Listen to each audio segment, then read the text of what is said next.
காவிரி உயர்மட்ட தொழில்நுட்ப குழு அறிக்கைக்கு எதிராக உச்சநீதிமன்றத்தில் தமிழக அரசு ஆட்சேப மனு தாக்கல் செய்திருக்கிறது.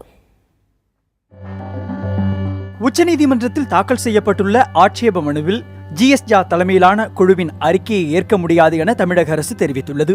கர்நாடகாவில் உள்ள 42 தாலுகாக்கள் வறட்சியால் பாதிக்கப்பட்டவையாக அறிக்கையில் கூறப்பட்டுள்ளதை மறுத்துள்ளது. காவிரி நடுவர்மன்ற தீர்ப்பை பின்பற்றாமல் அதிகளவிலான நீரை எடுத்துக்கொண்டு விவசாய நிலப்பரப்பை அதிகரித்துள்ளதாகவும் தமிழகத்திற்கு உரிய நீரை வழங்காமல் கர்நாடக அரசு இருட்டடிப்பு செய்வதாகவும் தமிழக அரசின் மனுவில் கூறப்பட்டுள்ளது. நீரில்லாமல் தமிழகத்தில் குறுவை முற்றிலுமாக பயிரிடப்படவில்லை என தெரிவித்துள்ள தமிழக அரசு காவிரி நடுவர்மன்ற தீர்ப்பின்படி தமிழகத்திற்கு வழங்க வேண்டிய நீரை கர்நாடக அரசு வழங்கும்படி உத்தரவிட வேண்டும் என கோரிக்கை விடுத்துள்ளது. காவிரி விவகாரத்தில் உச்சநீதிமன்ற உத்தரவின் பேரில் மத்திய நீர்வளத்துறை ஆணையர் ஜிஎஸ்ஜா தலைமையிலான காவிரி தொழில்நுட்ப குழு தமிழக கர்நாடக மாநிலங்களில் ஆய்வு செய்து உச்சநீதிமன்றத்தில் அறிக்கை தாக்கல் செய்தது. இதை எதிர்த்து தமிழக அரசு நேற்று ஆட்சேப மனு தாக்கல் செய்ய முன்வந்தபோது வழக்கில் தீர்ப்பு ஒத்திவைக்கப்பட்டுள்ளதாக கூறி அதை உச்சநீதிமன்ற பதிவாளர் ஏற்க மறுத்தார்.